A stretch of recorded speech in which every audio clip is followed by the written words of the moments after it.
அரசியல் என்பது என்ன இருக்கு? நாங்க வாரம் செய்யறோம், நீங்க வந்தது போதும் செஞ்சது போதும் போங்க.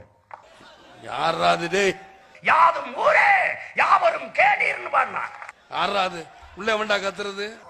புரட்சியாளர் சுபாஷ் சந்திர போஸ் சொல்லுகிறான், என் அன்பிற்குரிய சொந்தங்களே, என் அன்பான மக்களே.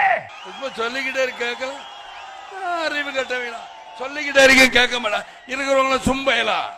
நான் இப்ப பெரிய பாடகர் ஆயிட்டேன். இப்போ எங்க போனாலும் இப்ப பாட சொல்லிடுறாங்க.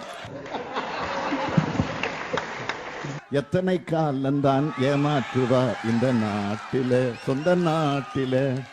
சத்தியம் தவறாத உத்தமி போலவே நடிக்கிறார், சமயம் பார்த்து நல்ல கொள்ளையும் அடிக்கிறார்.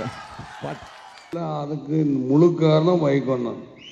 இந்த நாடகத்திற்கும் அனைத்துக்கும் முழு காரணம். இதுவரைக்கும் நாடகம் பார்த்து ரொம்ப நாள் ஆச்சு. இந்த நாட்டிய நாடகத்துக்கு இடம் தந்த நாரத கான சபா நிர்வாகத்தினருக்கு நான் நன்றி தெரிவிக்கிறேன்.